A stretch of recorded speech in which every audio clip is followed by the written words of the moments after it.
I'm just so very pleased to have our Premier, Doug Ford, along with Minister Piccini here in the riding. It's always great to have my colleagues come to the riding, and this is a fantastic opportunity for us today. We've also got a couple of mayors, and as a former mayor, it's nice to see your worships here, and just really want to impress upon everyone how wonderful it is today. Barry Moss, our host today at Four-O-One-Electric, was recently given the Brockville Citizen of the Year Award, and I just want to congratulate Barry. He's done a fantastic job with this business and fantastic in the community. It's really important for me as the local MPP to recognize the investments in skilled trades and the fact that they're literally changing lives.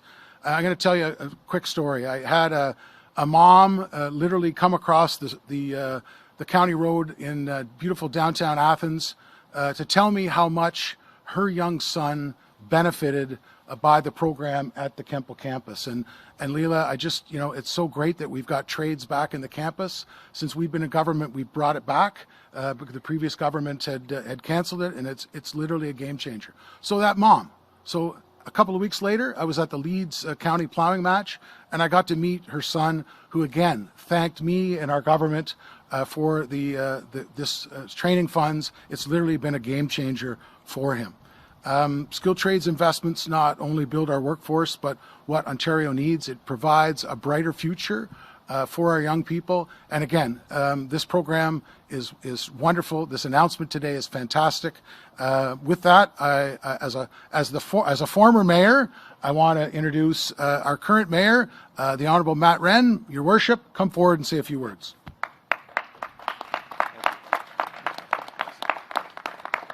Thanks, MPP Clark. MPP Clark had as much hair as I do when he was mayor of Brockville. So it's a real pleasure to be here today. Premier Ford, Minister Piccini, it's an honor for me to welcome you to the city of Brockville today, especially here at this wonderful local family business, Four-O-One-Electric.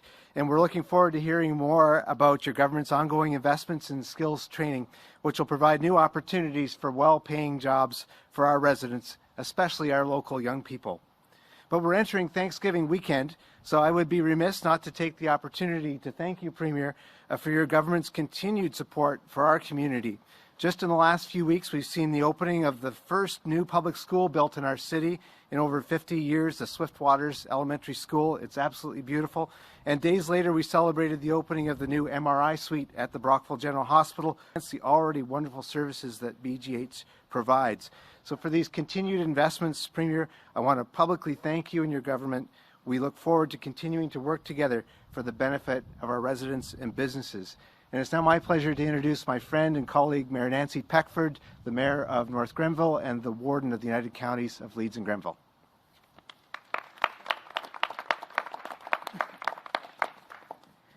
Well, what an exciting day, and I'm just so grateful to Premier Ford and Minister David Piccini, who spent some time with us in Kemptville earlier this morning, and of course our local MPP, Steve Clark, who's been a tireless champion for all of our communities throughout Leeds and Grenville, and we're deeply appreciative for his support, the support of Minister Piccini, and of course Premier Ford.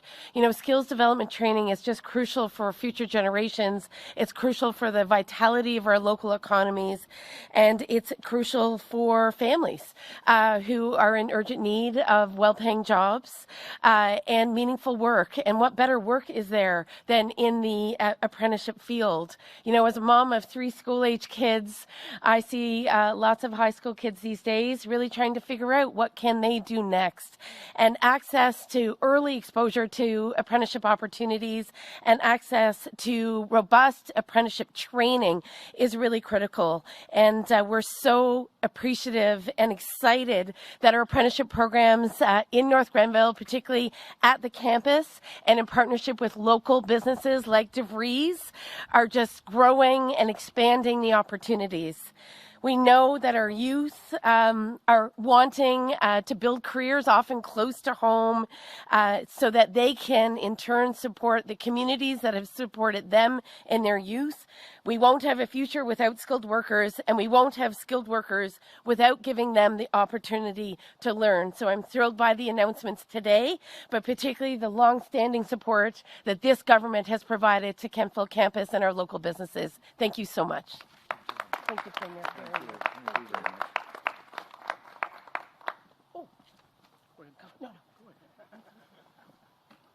Good morning, everyone. My name's Barry Moss, President of Four-O-One-Electric. I'd like to extend a warm welcome to the Premier, Mr. Ford, the Minister Piccini, and our local MPP, Steve Clark, and the Mayor of our city, Matt Wren, and the Mayor of North Grenville, Nancy Peckford. Ford. It's an honor to have you here in Brockville, in the heart of the beautiful Thousand Islands region. We're pleased to host today's event and recognize Premier Ford and Minister Piccini for their proactive efforts in tackling the skilled trades shortage head-on. Their leadership in addressing apprenticeship ratios and expanding training and education while keeping health and safety at the forefront is greatly appreciated. This has significantly impacted Four-O-One-Electric and its staff, enabling us to do our part in strengthening the future of skilled trades. Together, we are helping to make Ontario a great place to work and live.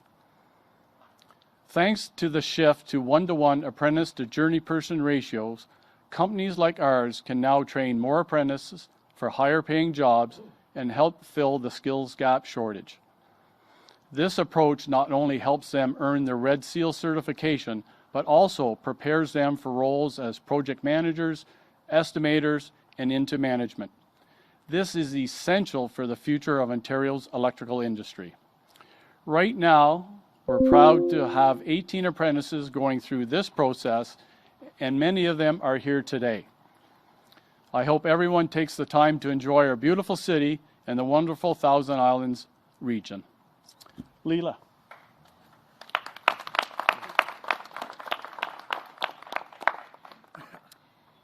I'm Leela Ramachandran. I'm the Programs Manager at Kemptville campus, and I'm really thrilled to be able to express our appreciation on behalf of the campus for the skills development funding, which allows us to expand our apprenticeship programs in the motive power trades. We have a unique partnership with the Upper Canada District School Board, as well as many industry partners, that allows us to deliver training to youth and adults throughout Leeds-Grenville and Eastern Ontario. Today's investment by the province supports innovative approaches to skills training. We offer a hybrid learning format that allows apprentices to continue working while they complete their schooling. This benefits both apprentices and local employers. We also partner with schools to deliver training to students from grades 7 through 12, introducing them to the trades as a viable career path. And we're very excited to now be able to offer Level 2 apprenticeship training for agricultural and heavy equipment technicians right here in Leeds-Grenville. This means apprentices can continue to work, study, and live here as they progress towards their Red Seal certification. And I do want to acknowledge the essential contributions of our many industry partners. We work with several local employers in the region to make sure that our apprentices gain the skills and knowledge to meet today's job market demands. And their support and contributions are really invaluable to the program. So thanks again for this support. We're really excited to be building skilled trades on campus. Thank you, Leela. Thank you so much.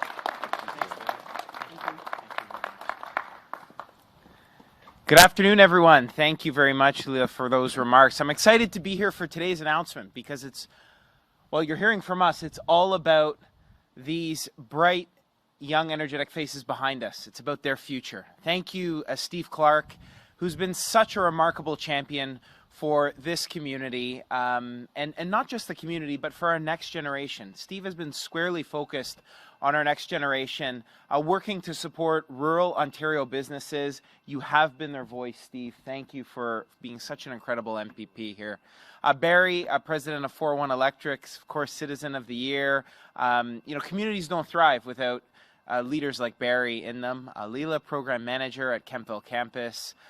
For your incredible leadership in empowering a next generation with the skill sets to succeed. Brockville Mayor Matt Wren, North Grenville Mayor Nancy Peckford. We can't do it without our partnership with municipal partners, and in a big way they've stepped up. especially at Kemptville. So thank you.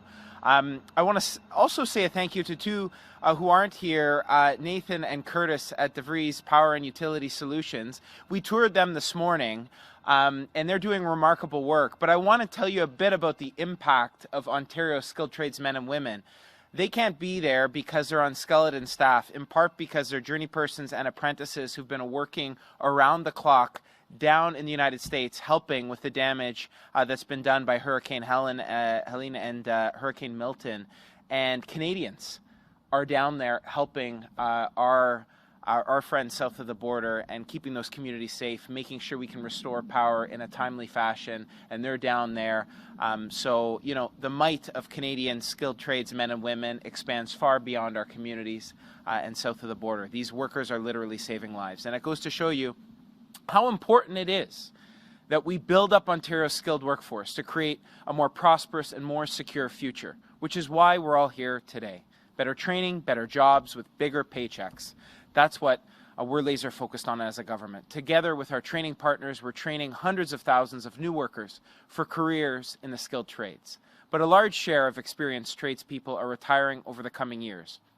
1 in 3 tradespeople are nearing retirement, and we must transfer the skills and expertise from one generation to the next and ensure a clear, streamlined path and journey for apprentices to become journey persons. This is especially important in rural Ontario. Clear pathways to the trades lies at the heart of Ontario's Skills Development Fund, investing $1.4 billion to train approximately 600,000 workers, including 92,000 manufacturing workers, 66,000 construction workers, 36,000 PSWs, and healthcare workers. Our Skills Development Fund enables us to connect today's students with the golden generation of skilled tradespeople who built this province.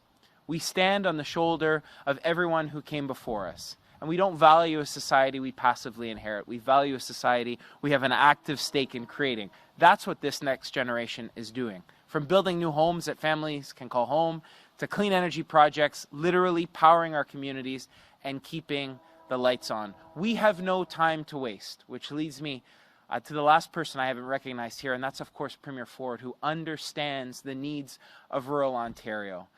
When it comes to things like the Kemptville campus, when it comes to the grade 7s who are going through 530 plus youth in that local school board, or in St. Mary's, where I was yesterday, seeing the incredible linkages with the Ontario Youth Apprenticeship Fund, the specialist high skills majors, the incredible look on the youth's faces that I spoke to there, their purpose, their potential will be realized. To be quite frank, it was ignored in the past. We weren't making those investments. In fact, we were closing the doors to campuses like Kemptville, to skilled trades, shops in class. This Premier is leaving no stone unturned. This Premier recognizes that if we're going to build the Ontario we want, we've got to go out and grab it. And he's ensuring the next generation have the skill sets needed to do just that. So it's my honor to welcome Premier Ford for today's exciting announcement. Premier, thank you for your leadership. Thank you. Well, good morning, everyone. What a beautiful day here, and thank you, David, for that introduction. It's great to be back in beautiful city of Brockville alongside Minister Piccini and MPP Steve Clark. I just want to talk about Steve here for a minute and kind of reiterate what you were saying. You know, he's a champion down at caucus and cabinet, and he leads our whole group down there. And I just want to thank him, because without Steve's voice down there, this just wouldn't happen. It just wouldn't. And I just want to thank you for your ongoing work. I know it takes a whole group here to make it happen, but you have to have a strong leader, and you have an incredible representative for this community down at Queen's Park. But before I begin, I just want to again welcome Mayor Wren and Mayor Peckford.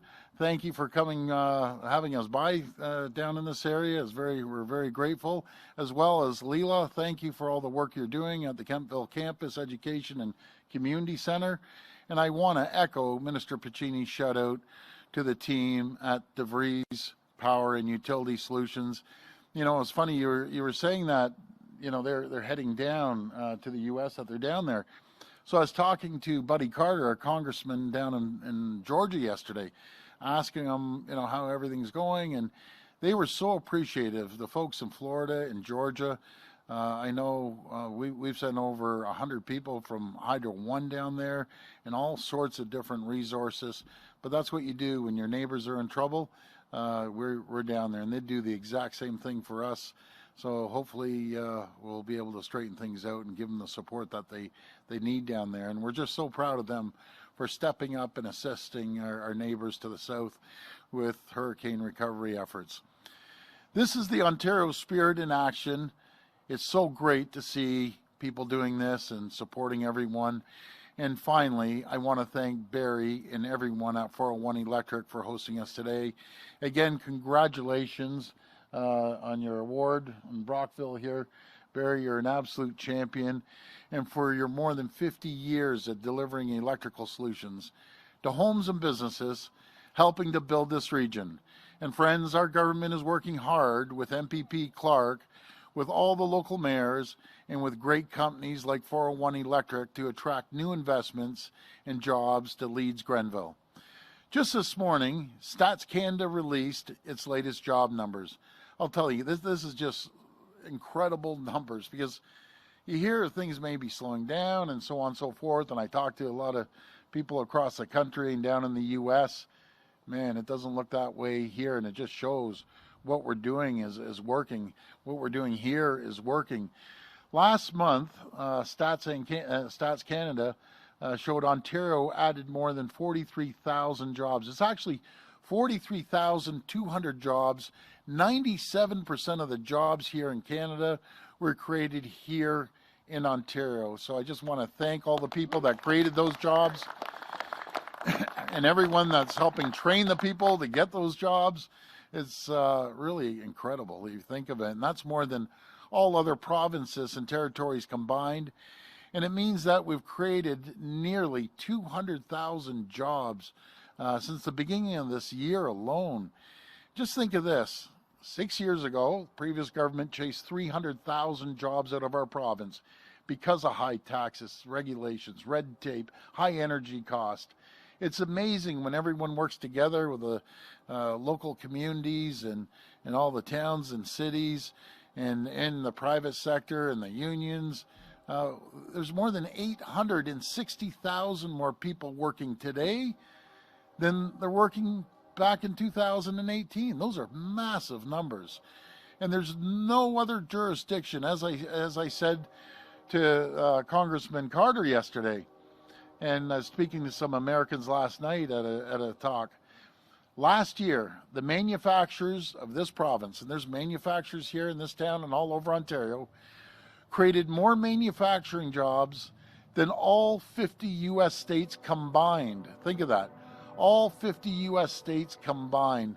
We've seen just this year, we've seen over 136 companies worldwide invest here, $11 billion, creating 12,200 jobs. But the world is talking about Ontario now, and they never talked about Ontario. Matter of fact, the world didn't even know where Ontario was. And now we're making sure that the whole world is knowing about Ontario, and we always say we're open for business, and they're coming by the droves. You know, guys, I had a conversation with Minister Vic Fideli that I do in the morning and at night. It's like, and he said the opportunities, he just came back from Belgium and Germany, and I think it's Sweden, and he said the people that are coming here are billions of dollars that are being invested. And when I saw him the other day, he had 5 pages of investments of billions of dollars that are coming to Ontario. Reason being, we have the brightest and smartest people anywhere in the world. But as we continue to face global economic uncertainty, we need to do whatever we can to ensure this growth is sustainable. Here in Leeds-Grenville, that means we need to stay focused on keeping costs down for businesses and families, and creating the conditions to attract new investments and jobs, on providing better service closer to home, and on building the infrastructure we need to grow and prosper. Right across this province, we've embarked on the most ambitious capital plan in the province's history.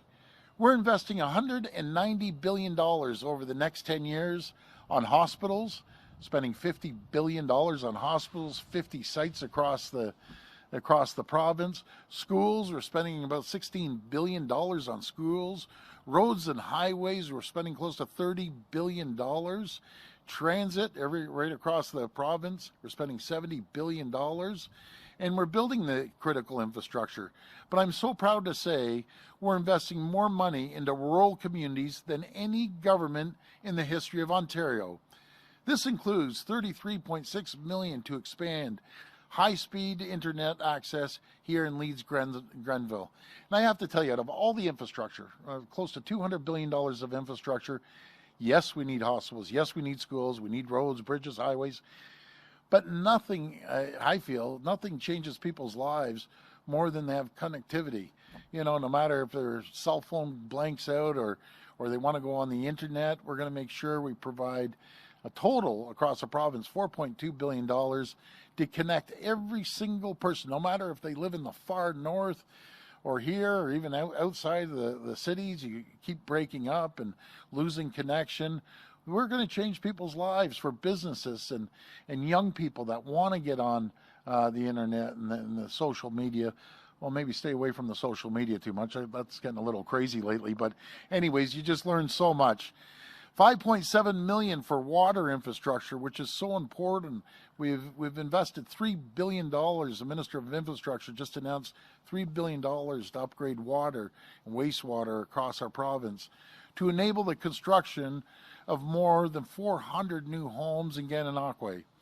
And $4.4 million for the construction of a new multi-use recreational complex in the town of Prescott. Since 2021, we've also invested $2.5 million as part of our Skills Development Fund to train workers throughout Leeds-Grenville for rewarding careers in the skilled trades.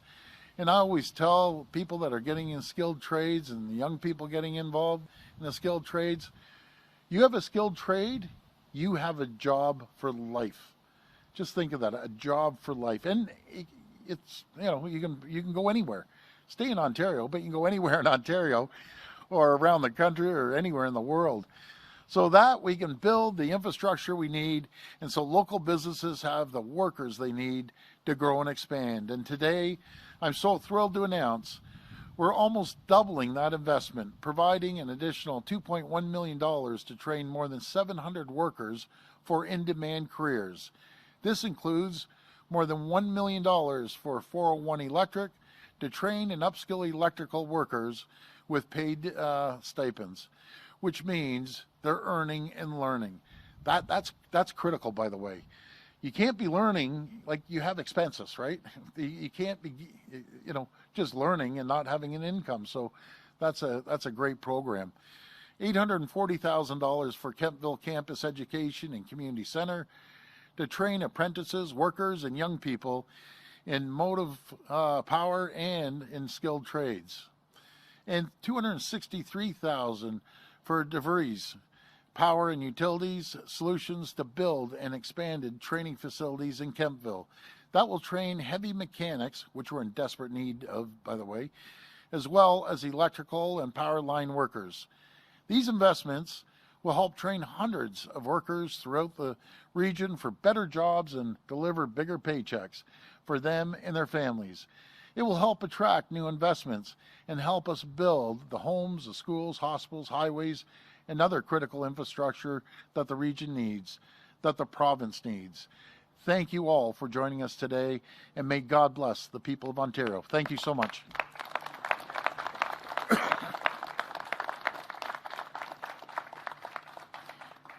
We will now go to reporters' questions. Reporters, please line up at the mic behind me. Please identify yourselves by name and outlet. It'll be one question, one follow-up. First reporter.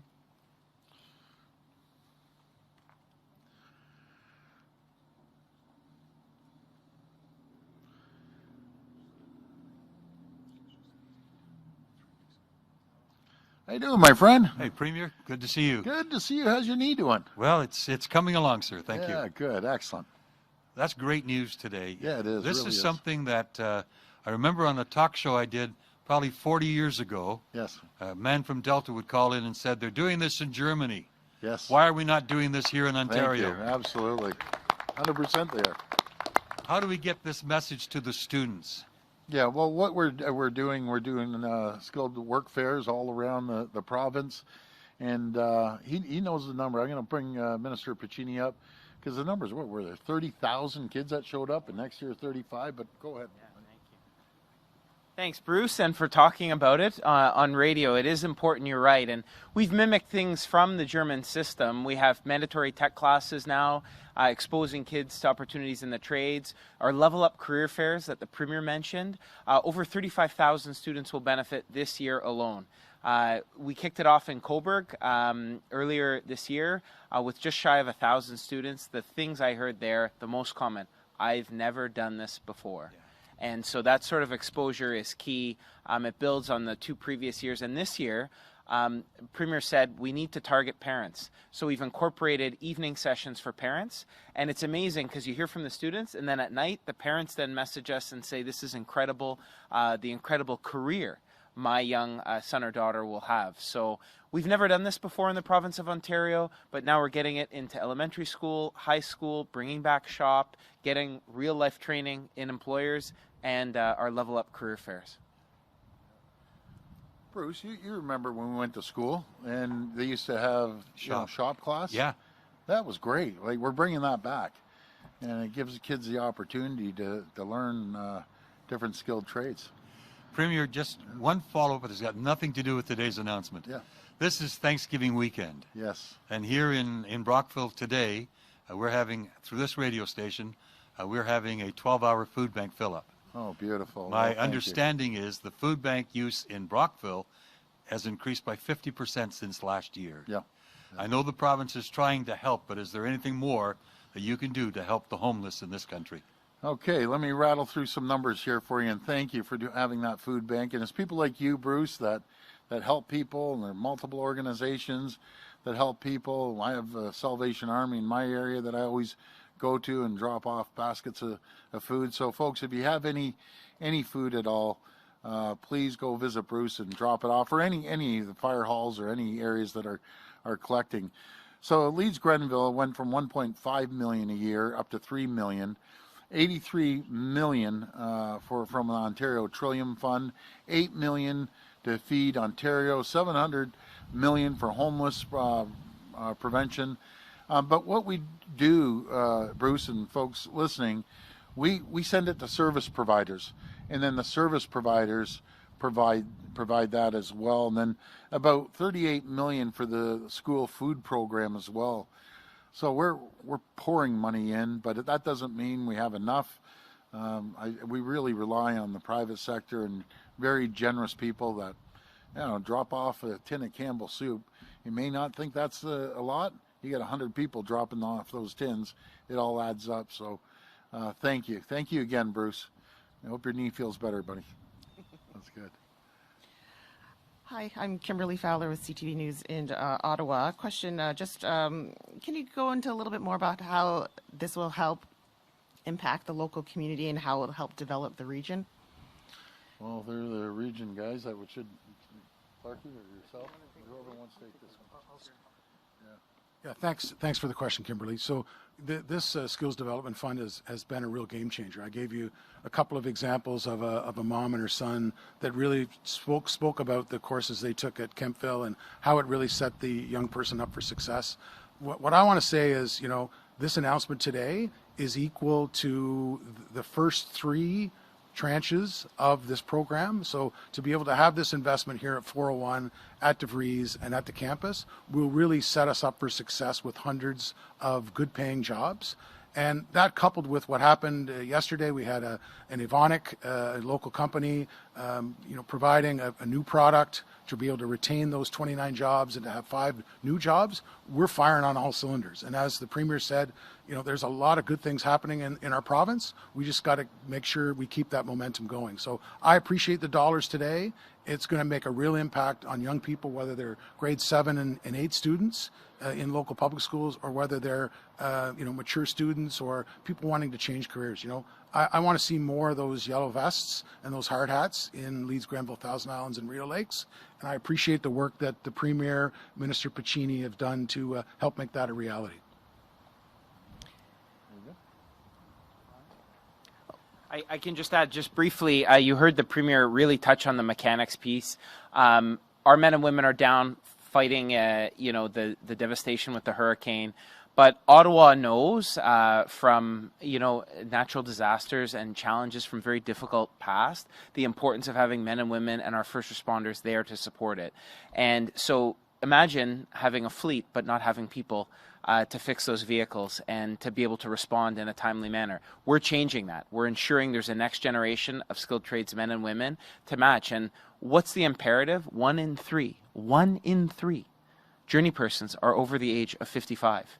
It's not only about just getting a next generation, it's about succession planning. It's about ensuring that Four-O-One-Electric and everybody, DeVries, others, have a plan to succeed and grow into the future as our communities grow. So that's the imperative, and that's what it matters to local communities, so that we can ensure that as we bring new fleets online in public transit, new vehicles online to support our utility operators, that we have men and women who can ensure we're responsive in a timely manner. Great. And my follow-up question for the Premier, again, off topic a little bit here. Any developments with the Mayor of Ottawa's campaign for fairness, asking for the provincial government to chip in their fair share? You said the province would. If the federal government did, any developments on that? Have you reached out to Mayor Sutcliffe at all? Yeah, first of all, I love Mayor Sutcliffe. We have a phenomenal relationship. We talk frequently. I know the bureaucrats have been going back and forth. We're uploading Highway 174 and the Barnsdale interchange we're doing with 416 there as well. We've already put a police station down in the market, which was so important. And you see a change in the market. I've been hearing from people, it makes a difference when the police are there. Now, when it comes to transit, we need support from the federal government. They're the biggest employer there. They have to get people back to work, or why have transit? They're the #1 employer. That helps the local businesses. It helps build transit, but they need to step up. Like, we've put in a few $1 billion there, but we need the federal government, since they're the largest employer in that region, to put some money towards that. So we're really pushing the feds to help out. That's how we can get this transit going. They get people back to work. It makes a huge difference for the local economy. But thank you. Two great questions. Good morning, Dan Tackman with CBC News. I'm going to start you off with an Ottawa-based question as well, Premier. Yeah. I wanted to ask about the office your government helped set up in Ottawa. It's been 6 months, and I'm wondering what work has been done so far, and can you speak to what its biggest accomplishment has been? Yeah, well, there's just so much work going through that office. I get briefed all the time. They're as busy as anything there, working with the federal counterparts, making sure that we work with the mayor. The mayor says that's the best thing we've ever done, is have an office down there to communicate. They're going to be working with the mayor to make sure we land this deal. As I mentioned, no matter if it's the 416 or Highway 174 or the Barnsdale cutoff, and that's who we're working with. Plus, so many of our members go there, and ministers, you have a landing spot that you can go and set up meetings with the federal government or with the mayor of the local region. So it's probably the best thing we've ever done, and one of the best things on the communication side. And if you have a problem in Ottawa, go knock on the door. They'll help you any way they can, or give me a call personally on my cell phone. One of the two. All right, and then just jumping off Bruce's questions there about hunger. And this is Toronto-based. So Toronto City Council just voted 23-1 to support a universal student food program. Would your government be signing a deal with the federal government to help fund this effort? And if so, when can parents, especially those struggling to put food in kids' lunchboxes, expect to see some support? I'm a big fan of the breakfast program. We gave a lot of money when I was down there with my brother Rob. We want to work with the federal government. We actually are in the midst of discussions right now with the feds, and we'll support them. They come to the table, but as mentioning, I think it was, $38 million for the food program. So I think it's so helpful for kids to have a little meal in them, makes them think better during the day. But I'm all in. We're just waiting to hear the amount from the federal government, what they're going to be pitching in.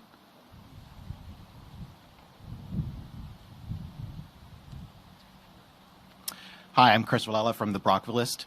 Thank you very much, Premier, for the funding of this of these new jobs in the area. Thank you, Chris. You've also recently added 2 new parliamentary assistants to what can be deemed a fairly large cabinet.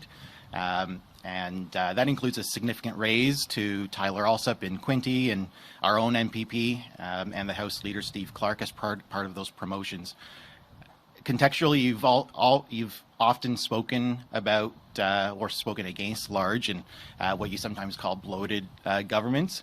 Can you speak to how these promotions are different and why they were needed? Well, 100%. First of all, I want to start off, we're the only government in the history of this province, think of this, that's never raised a tax. We reduced taxes. We got rid of the sticker fee that people are having to pay every single year.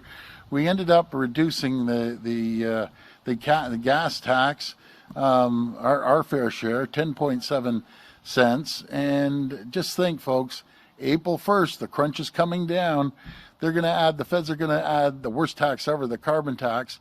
So you're going to be paying 20 cents a liter. They already have 17 cents, another 3 cents on every liter of gas. We got rid of the tolls in 412 and 418 and made one fare transit for the greater area of wherever the GO train goes and transit. We're looking at cutting costs every which way we possibly can. Now let me touch on something. You know, everyone, you know, go after politicians. I get it. I don't need the raise and so on and so forth. I worked my back off over a number of years building a company. But there's people that get into this job, and there's no public or private sector that has not got a raise. And I don't plan on doing this, but they have not got a raise, all political stripes, since 2000, was it 2007, Clarkie? 2007. That's just not fair. I don't care if you're a politician or you're not, but 2007, and it doesn't matter if the PCs, the Liberals, the Orange, whoever, I don't know. These guys work their backs off. That's all I can tell you. When you get an elected official and they're actually doing their job, I guarantee it's 365 days, 24/7. And this phone does not stop ringing until 1:30. I'm not talking about me. I'm talking about other people. I don't need it. But some folks, it's a tough one out there for them. So anyways, no one's received a raise since I've been in office. No one received a raise the previous government and the previous government and the previous government. So anyways, that's what it comes down to. We make someone a parliamentary assistant, good for them. They get another, I don't even know what it is, 10 grand or something, and they work their back off around the clock 7 days a week. You're on call. So, but anyways, the base salary has never changed. And honestly, it's not fair. It just isn't. It's not a popular thing to do or say, but, you know, that's the truth of the fact. The raise for a parliamentary assistant is 16,000. I want to give you an opportunity to speak specifically about those 2 individuals that you've chosen for those promotions for those roles. So Tyler Alsop, who was recently elected last month, so he's been in his role as an MPP for less than a month at this point. Yep. And our own Steve Clark, who already has a significant role as House Leader. I wonder if you could talk to us specifically about the choice of those 2 individuals. Well, Tyler, we didn't have a parliamentary assistant in long-term care, so every minister needs one, especially a big portfolio like long-term care that we're building. So good for Tyler. And Steve Clark is a leader down there. First of all, everyone loves the guy. He's a leader in caucus. He's going to be leading us in the legislature, and I'm so proud of him. He's extremely bright. He knows all the ins and outs, and he's been there since before Moses. He knows more than what I do. I just like getting out there and talking to the people and creating more jobs, but everyone has a role. And both Tyler and Steve play a critical role at Queen's Park. You compare us to the other levels of government, right? Compare us to a mayor that makes 300 and some odd grand. Compare us to an MPP. You guys are going to have to help me. What do they make? 200 grand now, an average MPP? Yeah, MP, sorry, MP. Yeah, over 200 grand. They get their pensions after 6 years. You know, what these people that work their backs off, guess what they get? They get a handshake. And they make almost half of an MP. So, yeah, does it burn me up a little bit? Yeah, it does. Because it's just not fair. And every premier has never been able to do anything about it. It's unfortunate, to be very frank with you. But they have bills to pay like everyone else. This will be the last reporter. Hello, I'm Sabrina Bedford. I work for the Brockville Recorder and Times. You spoke about the shortage of skilled trade workers throughout the province, but I'm wondering if someone could speak to what that looks like specifically in Brockville and Leeds and Grenville. What's the shortage? How hard is it to find a worker? Well, today? that should be going to the mayor or you guys, whoever wants to take this one. Yeah, my entire time in the legislature, Sabrina, I've had companies like 401 and DeVries talk about the skill trades gap that we need to be able to meet today's demand. As well, the program at Kemptville speaks directly to companies like farm machinery companies and others that need that motive power degree. This guy beside me, I've been in this shop many times, talking about the need to have more apprentices, more training dollars, more opportunities for young people to be able to move them forward, give them a high-paying job and a future. So, today's announcement for Barrie, for DeVries, for Kemptville speaks directly to what I've been hearing since the first day I got elected in 2010. Thanks, Steve. The necessity of building apprentices to journey people is critical in a small town like Brockville. In bigger cities where you have a lot of electricians, you can easily or have the ability to find electricians. In Brockville, we don't have that ability. So unless at Four-O-One-Electric we can get apprentices in, get them trained to journeymen, get them through our company into other positions like project managers, foremen, into management, it's absolutely critical for us. Thank you. This will be the last question.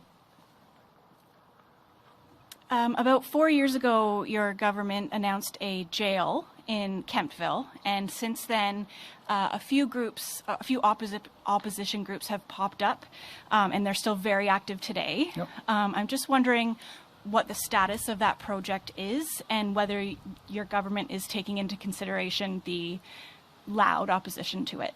Yeah, we always listen to the people. We also need capacity. And I know infrastructure is going through the whole process, but we got to get the jail built here in Brockville as well and add capacity. How old's that jail? I don't know. 182 years. 182 years. So at the end of the day, 182 years. So they're working on it in infrastructure. I got to kick some butt, by the way. I got to remember to go get infrastructure and find out what's taking so long and start moving. I know they have a lot of projects. And by the way, infrastructure, they're brilliant people over there. It's on time, on budget, but they have a lot of projects. So I got to make a phone call when I get off, find out what's happening with Brockville. Let's get Brockville done. Can't have a jail 182 years. Holy jumping. That's crazy. Thank you. Well, thanks, everyone. Again, I want to thank everyone. Great announcement today. Great for the region and great for Brockville. I want to thank everyone for coming out and just keep moving. We are blessed.